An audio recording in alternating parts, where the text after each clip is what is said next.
কয়েক ঘন্টার ব্যবধানে গাজীপুরে 3 স্থানে আগুন। ইমানদাররা ক্ষমতায় আসলে ইসলামী রাষ্ট্র কায়েম হয়, বলছেন মামুনুল হক। জানাবো ভারতীয় সাংবাদিকের বিশ্লেষণ। ভারতীয় মিডিয়ায় হাসিনার একই রকম 8 সাক্ষাৎকার, সাংবাদিকতা নাকি পিআর। এবং সর্বশেষ জানাবো অস্ত্র হাতে গুলি ছোড়া যুবক তুষার জামাত কর্মী, বলছে পুলিশ।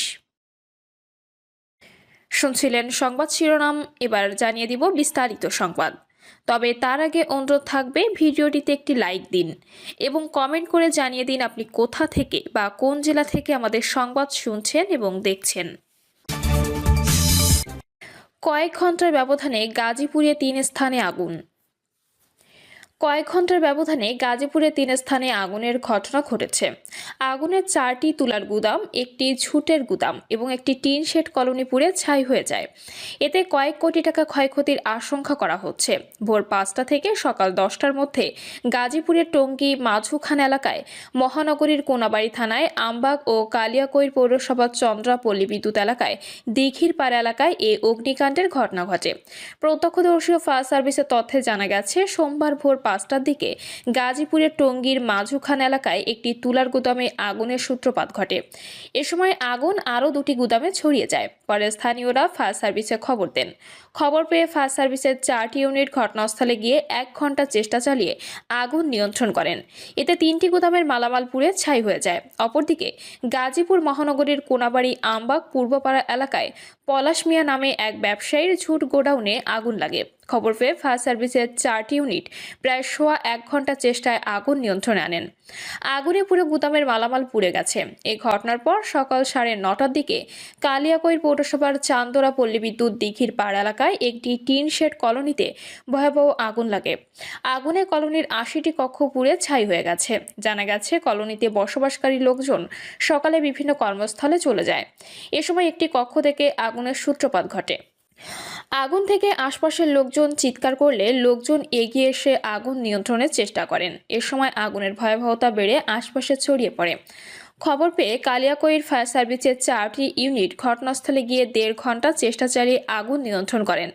গাজীপুর ফায়ার সার্ভিসের উপপরিচালক মোহাম্মদ মামুন বলেন, ভোরবেলা থেকে গাজীপুরে 3টি আগুনের ঘটনা ঘটেছে। ফায়ার সার্ভিসের কর্মীরা আগুন নিয়ন্ত্রণে কাজ করেছে। বর্তমানে সব কয়টি স্থানের আগুন নিয়ন্ত্রণে, তবে কোনো ঘটনায় হতাহত নেই। আগুনের সূত্রপাত ও ক্ষয়ক্ষতির কারণ জানা যায়নি। ইমানদাররা ক্ষমতায় আসলে ইসলামী রাষ্ট্র কায়েম হয়, বলছেন মামুনুল হক। ইমানদাররা রাষ্ট্র ক্ষমতায় এলে ইসলামী রাষ্ট্র প্রতিষ্ঠা পায় বলে মন্তব্য করেছেন বাংলাদেশ খিলাফত মজলিসের আমির মাওলানা মামুনুল হক। তিনি বলেন, ইমানদারদের হাতে ক্ষমতা গেলে নামাজ কায়েম হয়, জাকাত বাস্তবায়িত হয়। এগুলো বাস্তবায়নের নির্দেশ আল্লাহ কুরআনের মাধ্যমে দিয়েছেন। আর যারা ধর্মনিরপেক্ষ রাষ্ট্র গঠনে আগ্রহী, তাদের মধ্যে সেকুলারিজম কাজ করে, যার অর্থ হলো ধর্ম ও রাষ্ট্রকে পৃথকভাবে পরিচালনা করা। বিএনপিকে উদ্দেশ্য করে তিনি বলেন, আপনারা যদি ধর্মনিরপেক্ষ মতবাদের রাষ্ট্র পরিচালনা করতে চান, তবে কোনো ইসলামী দলই আপনাদের সঙ্গে থাকবে না। যারা না বুঝে ধর্মনিরপেক্ষ রাষ্ট্র বানাতে চায় তারা মূর্খ, আর যারা বুঝে শুনে বানাতে চায় তারা বেঈমান ও কাফেরের দল। এরা মূর্খ এবং ভণ্ড। তিনি আরও বলেন, শহীদ প্রেসিডেন্ট জিয়াউর রহমান বাংলাদেশের সংবিধানে বিসমিল্লাহ সংযোজন করেছিলেন, অথচ তার অনুসারীরাই এখন ধর্ম ও রাষ্ট্রকে আলাদা করে দেশ চালাতে চান, যা কখনোই হতে দেওয়া হবে না। ভারতীয় সাংবাদিকের বিশ্লেষণ। ভারতীয় মিডিয়ায় হাসিনার একই রকম 8 সাক্ষাৎকার, সাংবাদিকতা নাকি পিআর। ভারতের গণমাধ্যমে হঠাৎ করেই বাংলাদেশের সাবেক প্রধানমন্ত্রী শেখ হাসিনার একযোগে প্রচারিত সাক্ষাৎকারগুলোকে ঘিরে শুরু হয়েছে ব্যাপক আলোচনা। সাংবাদিকতার নৈতিকতা, রাজনৈতিক বার্তা এবং আঞ্চলিক শক্তির পালাবদল সবকিছুই নতুন করে প্রশ্নের মুখে এসেছে তার সাজা ঘোষণার আগ মুহূর্তে। ভারতের আউটলুক ইন্ডিয়ার সাবেক উপসম্পাদক ও স্বাধীন সাংবাদিক SNM আবদি তার বিশ্লেষণে বিষয়টি খতিয়ে দেখেছেন। তার এই বিশ্লেষণে উঠে এসেছে বিভিন্ন দিক। গত 17 নভেম্বর ঢাকার আন্তর্জাতিক অপরাধ ট্রাইব্যুনাল হাসিনাকে 1400 আন্দোলনকারীর হত্যার নির্দেশ দেওয়ার অভিযোগে অনুপস্থিত অবস্থায় মৃত্যুদণ্ড রায় দেয়। এর ঠিক আগে 12 দিনের মধ্যে ভারতের 8টি বড় গণমাধ্যম প্রায় একই প্রশ্নোত্তর ভিত্তিক দীর্ঘ সাক্ষাৎকার প্রকাশ করে। প্রতিটি গণমাধ্যমই সাক্ষাৎকারটিকে এক্সক্লুসিভ বলে দাবি করলেও প্রশ্ন ও উত্তর প্রায় হুবহু মিলে যায়।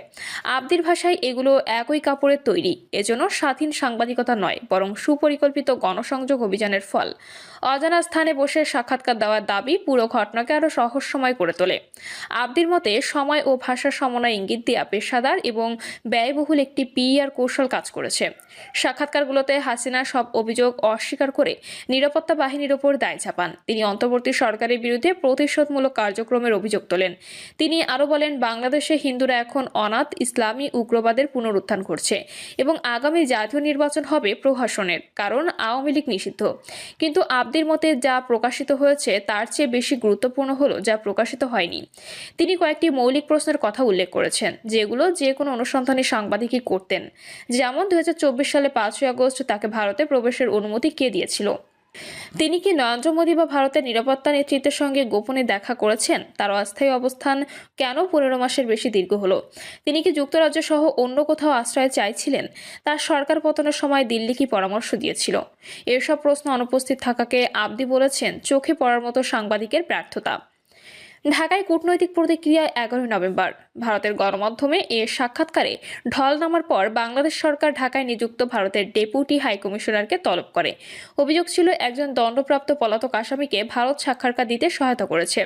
পরিস্থিতি আরও জটিল হয় যখন অন্তর্বর্তী সরকারের মুখপাত্র শফিকুল আলম ভারতীয় সাংবাদিকদের বুটলিকার বলে মন্তব্য করেন।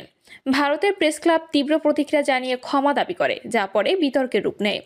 বৃহত্তর ভূ রাজনৈতিক তাৎপর্য আব্দির মতে এ ঘটনাটি শুধুই মিডিয়া কৌতূহল নয়, দক্ষিণ এশিয়ার ভারত, চীন, যুক্তরাষ্ট্র এবং উপসাগরীয় শক্তিগুলোর টানাপোড়েনের মাঝখানে হাসিনা এখন এক ধরনের ভূ রাজনৈতিক সম্পদে পরিণত হয়েছেন। তার ভাষায় হাসিনা সাধারণ কোনো নির্বাসিত নেতা নন, তার ভবিষ্যৎ আঞ্চলিক শক্তির ভারসাম্যের সঙ্গে গভীরভাবে জড়িত। তিনি নিকারাগুয়ার সাংবাদিক ফ্রাবিক্স লে লুসের কাজ উল্লেখ করে বলেন, প্রশ্নোত্তরের সাক্ষাৎকার সাংবাদিকদের গুরুত্বপূর্ণ দলিল হয়ে ওঠা উচিত, প্রচারণামূলক কন্টেন্ট নয়। আব্দির মতে এই সাক্ষাৎকারগুলো সাংবাদিকতার গণতান্ত্রিক ভূমিকা পালন করেনি, বরং জনমতের কাছে একটি নির্দিষ্ট বয়ান পৌঁছে দেওয়ার প্রচেষ্টা হিসেবে কাজ করেছে। তার কথায় এগুলো ছিল গণপরীক্ষা নয়, গণসংযোগ। এসব সাক্ষাৎকারকে তিনি সাংবাদিকতার ইতিহাসে একটি ব্যতিক্রম হিসেবে সংরক্ষণ করার পরামর্শ দেন। বাংলাদেশ যখন উত্তপ্ত নির্বাচনী বছরে প্রবেশ করছে, হাসিনাকে ঘিরে ভারতের গণমাধ্যমের এই অস্বাভাবিক সমন্বয় দেখিয়ে দিচ্ছে তিনি এখনও আঞ্চলিক রাজনীতির কেন্দ্রবিন্দুতে আছেন এবং তাকে ঘিরে বয়ান ও পাল্টা বয়ানের লড়াই এখনো তীব্র। অস্ত্র হাতে গুলি ছোড়া যুবক তুষার জামায়াত কর্মী, বলছে পুলিশ। পাবনার ঈশ্বরদীতে বিএনপি ও জামায়াত ইসলামী নেতাকর্মীদের মধ্যে সংঘর্ষের সময় অস্ত্র হাতে গুলি ছোড়া সেই যুবক জামায়াতের কর্মী বলে জানিয়েছেন পুলিশ। ঈশ্বরদী থানা পুলিশের ভারপ্রাপ্ত কর্মকর্তা আব্দুর নূর সন্ধ্যায় তথ্য নিশ্চিত করেছেন। তিনি বলেন, সংঘর্ষের দিন অস্ত্র হাতে গুলি ছোড়া যুবক তুষার মণ্ডল জামায়াতের কর্মী। তার ছবি সামাজিক যোগাযোগ মাধ্যমে ভাইরাল হলে পরিচয় শনাক্ত করা গেছে, তবে এখনও তাকে গ্রেপ্তার করা সম্ভব হয়নি। পুলিশ তাকে ধরতে অভিযান চালাচ্ছে। এদিকে সংঘর্ষের ঘটনায় দায়ের করা পাল্টাপাল্টি 2 মামলায় উভয় দলের 5 জনকে গ্রেপ্তার করেছে পুলিশ। ওসি আব্দুর নূর বলেন, দুই পক্ষই পরস্পরের বিরুদ্ধে অভিযোগ করে মামলা করেছে। দুই পক্ষের মামলার বিষয়ে পুলিশ তদন্ত করছে। আমরা আইনি প্রক্রিয়া অনুযায়ী আসামিদের গ্রেপ্তার করছি। পরিস্থিতি নিয়ন্ত্রণে এলাকায় পুলিশি টহল জোরদার করা হয়েছে। প্রিয় দর্শক, এই ছিল এখনকার সর্বশেষ সংবাদ। আপডেট সব সংবাদ পেতে চ্যানেলটি সাবস্ক্রাইব করে বেল আইকনটি ক্লিক করে রাখুন।